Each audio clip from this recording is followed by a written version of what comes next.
Hey, everybody. Thanks for joining my podcast, Making Pivotal Change. It's a podcast about businesses that have had to really make some changes to how they work or what markets they go after or where they're going, and getting into what drove the need to do that, how they were able to do it, and what kind of barriers did they overcome in the process of getting there. So my guest today is Shane Caniglia. And Shane is the CEO and founder of Plush Creative in Las Vegas. He certainly has an amazing pivot story to tell, so I'm not going to steal his thunder. But Shane, could you introduce yourself and just tell us a little bit more about your company? Sure, Scott. Thank you very much. My name is Shane Caniglia. I'm the owner, one of the founders, there's three of us, of Plush Creative Agency, which is located in Las Vegas, Nevada. In a nutshell, we're a third-party marketing agency that sits in the middle between all the major liquor suppliers and all of the properties and their venues within their properties that basically handles things such as samplings, promotions, parties, events, product giveaways, so on and so forth. We were founded in 2010, and we're currently the largest agency.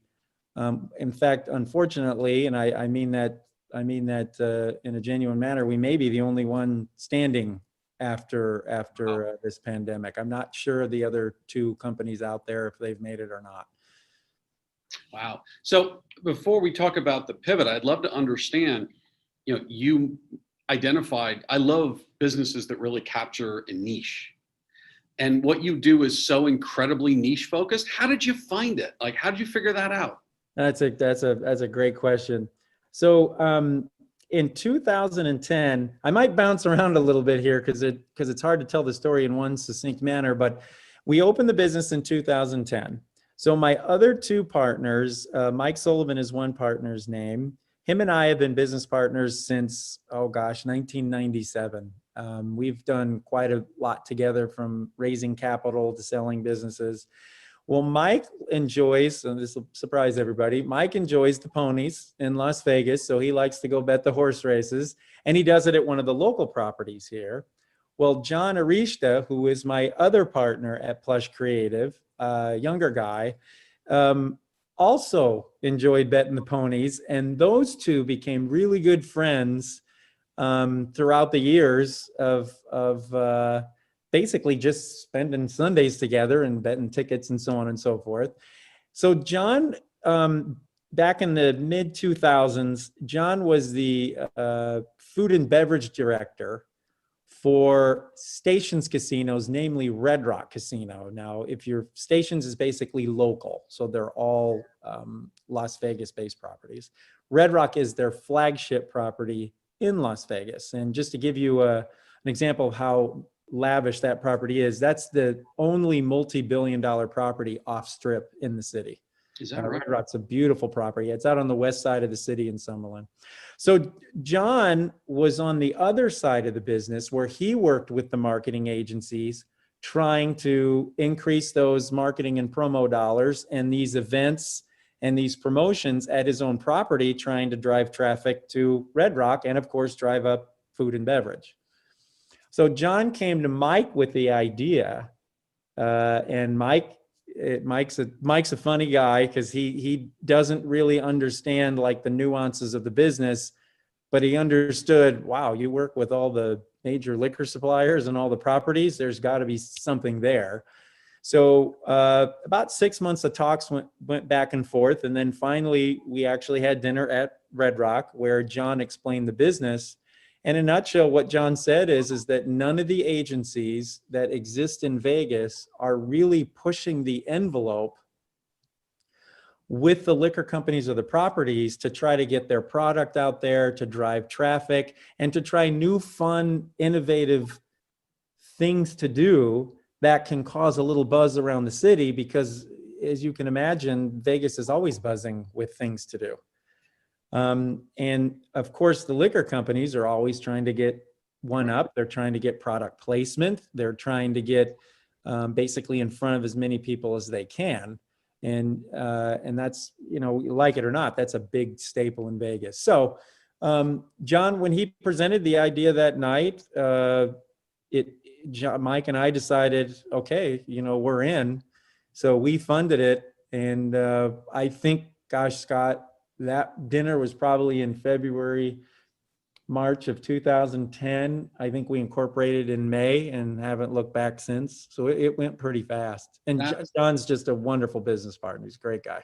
That's amazing. And when you get the right partner, makes all the difference. Yes. You know, that the health of the leadership team does make a big difference, which kind of takes me to the next question. So that business is incredibly affected by the downturn that we've had driven by COVID, the shutdown. I mean, obviously, when you're talking about alcohol sales and rebates and then marketing in an event-based type of environment, that's a tough place to be right now. Yet you're the one of 3 companies that have been able to make the turn from what you know in terms of being able to survive and continue to move forward. How have you done it? Yeah. So just to elaborate on one of your points, when Vegas shut down, which I believe was sometime that first week of March, you know, there was kind of a gradual shutdown across the country. We went from we couldn't keep up to we had no business. Everything shut down. You know, obviously the Strip shut down for the first time in its history. So that was the end of anything that we did.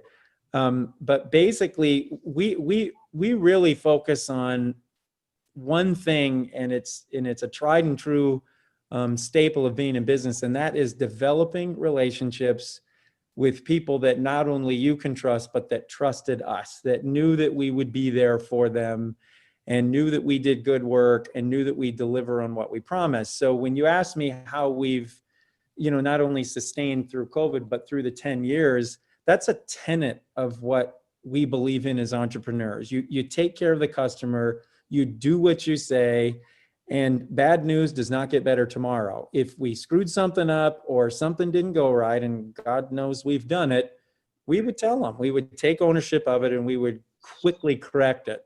So because of our philosophy and, if you will, mission, we have such good relationships with the properties that they were willing to listen to us and willing to sit in a room with us at arguably one of the most terrifying times that we've all seen collectively. None of us saw this coming, certainly at the level that it first happened, and of course, speeding up to today.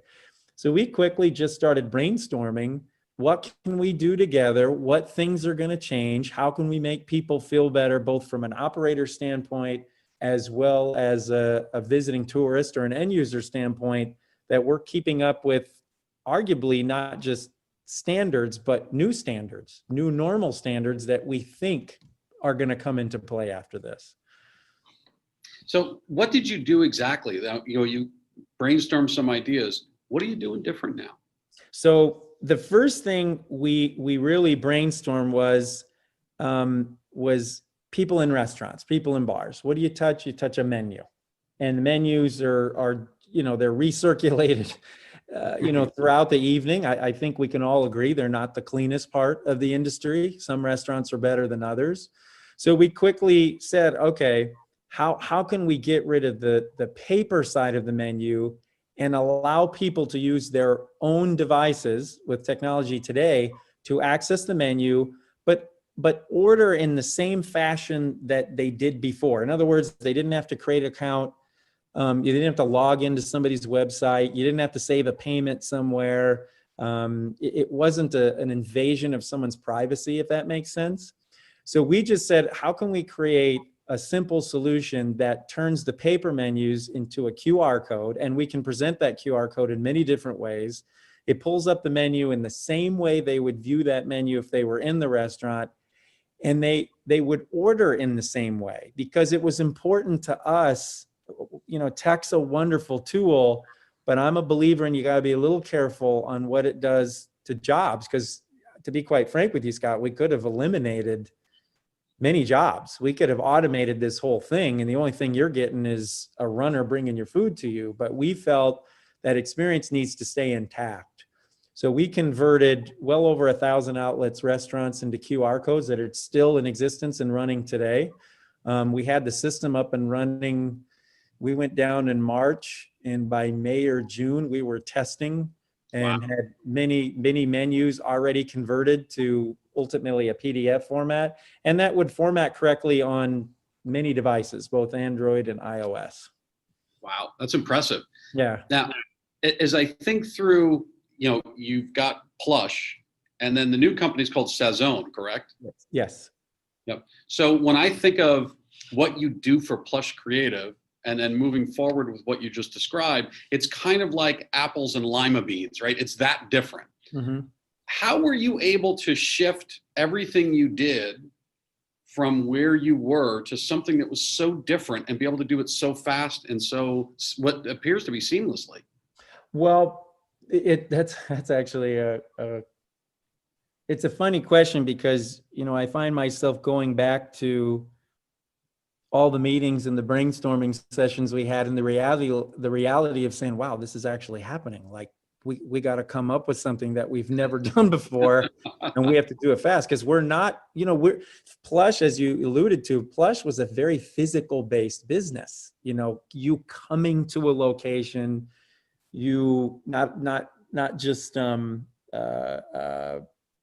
showing up, but also engaging with our company and interacting with them on a one-to-one basis. So we had to shift all the way to tech. So, and basically it came from a network of people that I had worked with in the past, that I knew guys that could easily pull off this particular idea once we could nail how we had to do it.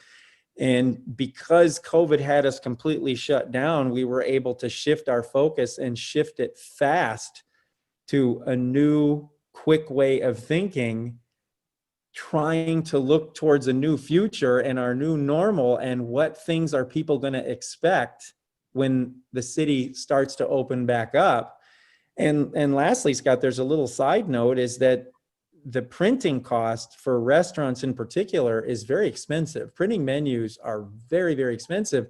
So we saw a double win there, converting to the QR code and also the savings on the print side.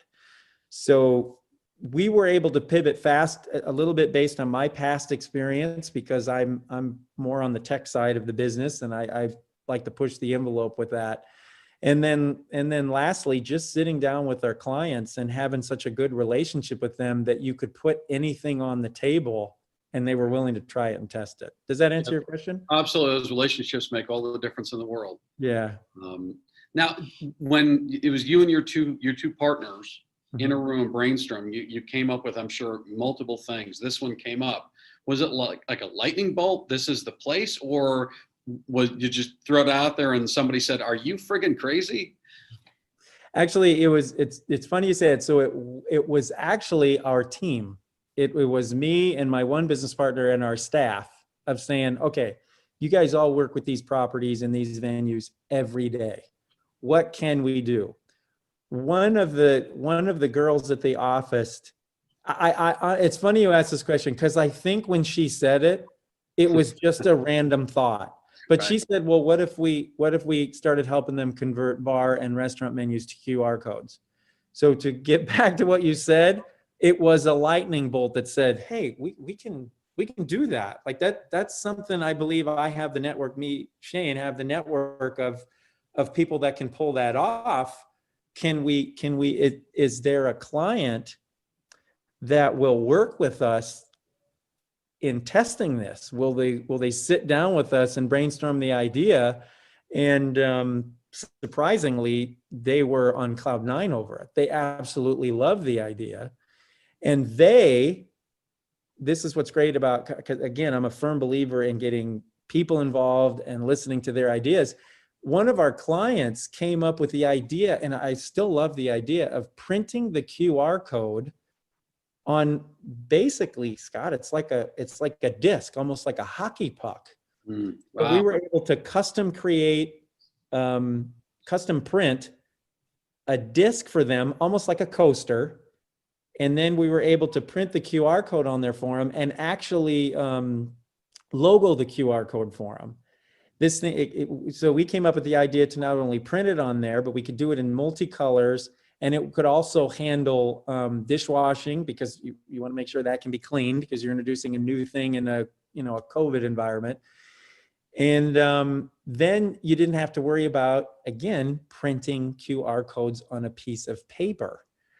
So that idea was born really from just a lot of brainstorming from a lot of different people, and everybody was really aligned to come up with the solution. It's amazing. She saved a lot of jobs. That's really cool. Yeah. Yep. And I'm not kidding you when I say that was a consideration we had, because some of our clients are more tech savvy than others. So they were able to push the envelope in terms of eliminating, certain layers within the process, and others stayed very true to the traditional. Nope. All we want to do is give the customer a QR code menu. Don't change anything else. So it sounds like, something you did to kind of get you through to the point when Plush really had the ability to ramp up again. You've created something that actually is sustainable for many restaurants who don't want to go back to printing out menus. Yes, actually, we've spent quite a bit of time. We slowed down a little bit through the holidays, but our focus was not on big corporations. To be frank, it was on the mom and pops, the little shops that, they've been shut down. So it's not like they're flush with cash. So you have that challenge. They need to come up with solutions in a post-COVID environment, and they have the same printing costs, right? The big guys. In fact, they may have higher printing costs because they're not doing the volume. So you're exactly right. Plush is really, we do a little bit of business outside of Nevada, but not a lot, because there's enough, just in Vegas alone to sustain the business. But SaaS Zone and the QR side, we actually call it Menu Squared, is what the product's called. We can offer that service to anybody. We have, I apologize, I'm not quite sure, but we have a couple hundred restaurants operating outside of Nevada. Oh, wow. That are on the system. So not all of our outlets are just based in Nevada. But that was one of our goals. And what we do is we charge a very low subscription rate just to manage it, because there's some management on our end in terms of data storage of all the menus, especially when they change from a breakfast lunch to a dinner one. Right. There's a process. And in fact, we just finished a user-based system where they can actually log in, upload, and manage their own menus. That I wanted to hit that one right out the gate, but we couldn't do that one. You can only do so much at once. Yeah, we would have screwed that up. Well, and what's awesome is, when I think about it, I come from an advertising background myself, and changing consumer behavior is often the hardest thing. But what you actually did was create something that people would prefer to the status quo in an environment where COVID was here, that might have met resistance at a different time, but likely now you're training behavior to something that's better and easier for them and for the restaurant. And it probably is the new way of moving forward for a lot of restaurants.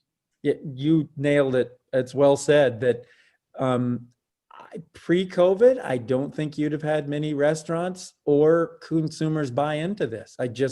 They weren't interested in it. It was another useless tool, if you will. But right. After this, you're right. You really had to change behavior. And it's interesting. You had to change behavior on both sides of the fence, on the consumer side, as well as the operator side. They had to get used to, a new norm going in. And as you said, in advertising and promotion, it's hard. It's just difficult. And we were able to do that in a way that was really smooth, and also, for lack of a better way of saying it, almost expected. What was the hardest thing you had to overcome in making this pivot? Oh gosh, that's the easy one. Formatting all the different menus and the way they want them to look on the mobile devices, the presentation. Yeah. That was a very difficult process, because you again, you're trying to emulate the experience, and you could be taking let's say a legal size menu, and you're stripping that thing down to a phone, and then you're stripping it down to who knows what model phone. You're formatting it down. Yeah, who knows what phone. So working with customers on all the different nuances they have in their menus, and how they wanted it to look, how they wanted it to to present it, how they wanted people to, for example, scroll through a multi-page menu. That was hard because it basically added 2 layers from original menu through our formatting side, then the formatting to approval on the operator side. Then you had to add a layer of testing because you've got multi devices scanning these things. Well, I'm sure the team was enthusiastic, but different skill sets, right? Was it hard to pivot the team as a whole? Oh yeah. In fact, I'm going to share 2 things with you. You touched on advertising. So the beauty of the QR code, Scott, is it allows the operators and the liquor companies to place ads within the menus, and those ads can be swapped out all the time, digitally, easy, right? So we had never done anything like that. The staff had never done, because again, we were all physical, and our staff, to be quite frank, while they're technically savvy, they weren't technically savvy with supporting an infrastructure like this.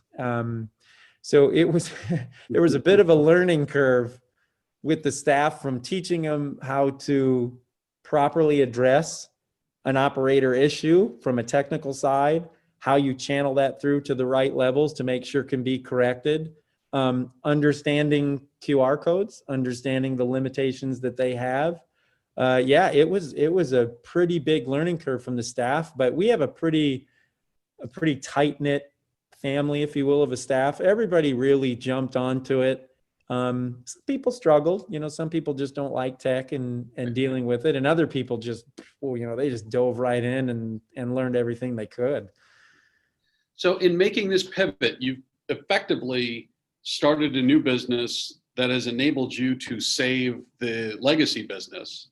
Mm-hmm. Yes. Do you now see yourself poised, given the fact there were 3 companies that did what you do and you're probably the last one standing? Do you see yourself poised for that legacy business to come back strong and stronger when it's all got to go away someday? Yes, I do. There's going to be a challenge because, Vegas, as you know, has massive properties, and there's venues that can handle thousands of people from in particular, the day clubs and the nightclubs. So the day clubs is a pool, nightclubs, of course, is a big, like a DJ based bar. So, we actually will come out of it stronger, but we're going to come out of it needing more expertise and more talent, because by adding on some properties and some liquor companies, as well as properties we didn't have before, those will need project managers that are specifically assigned to them because they do so much business. So I think, yes, I feel really good we're going to come back stronger. A lot of the business changed in terms of just the overall running of it, because so many things are going to change after this. There's a lot of unknowns for us right now, but we're not the only ones, obviously. Everybody's going to be in that position. But yeah, I think we have a great foundation to really be the leader in Las Vegas for the type of business that we own and run. And I'm really, really excited about that. But we wouldn't have made it if we didn't pivot and come up with other ways to pull some revenue in during that downtime.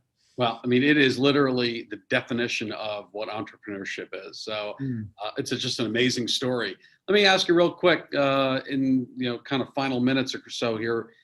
Are there a couple of things, just quick hits, that you would suggest to people who find themselves in the position that you did, where they're kind of between a rock and a hard place and they really need to think about how do they get past it? Yeah. I've been an entrepreneur for going on 25 years now. And there's one thing, well, there's many things I say to people, but the first one is that you have to be comfortable with being uncomfortable. These are uncomfortable times, and you're going to have to stretch and get imaginative with not only pivoting and adjusting, but what your true skills are, because a lot of us, even entrepreneurs, a lot of us can get caught in a trap of being happy where the business is good and money's coming in and you don't have any problems. And then bam, something like this happens. Well, you may survive as a business, or you may not survive just because what you did changed so much that it's not needed, or it's not needed the same. Right. So you've mentioned the word pivot quite a bit. Well, really, Scott, I use the word, we were uncomfortable. We had to have talks of, hey man, we may not make it. Like this is serious stuff. I don't know how we're going to survive this. We can't just throw a bunch of money at this thinking that, oh, tomorrow everything will be fine. It's not. We are in a new normal. And as part of that, not only be comfortable with being uncomfortable, but be forward thinking and be willing to take a risk, to put things out there, put opportunities and put ideas out there that you think are going to be part of the new norm, because our country and our world is changing right in front of us drastically. And if you can catch that, no matter what your idea is, you'll be just fine, not because you came up with an idea, because you shifted the way you think. And when you shift the way you think, you can survive anything. That was tremendous. Thank Shane, you. if people want to get a hold of you or check out Plush or Saison, where do they go? So you can go to Plush, PlushCalv.com. That's our website. It's not a real fancy website because we don't get customers from the web. We actually are 100% relation driven. If you want to get a hold of me directly, you can certainly look up under Shane Caniglia under LinkedIn. Please message me. Please reach out to me. I respond to every message that comes in. I love helping people. I love helping people with business because it's a passion of mine, and I've had people help me with my businesses, and I'd like to carry that forward. So Plush Creativity, you could visit the website, saszone.com, SASZONE.com is the other site. And then if you want to get directly a hold of me, you could certainly reach out to LinkedIn.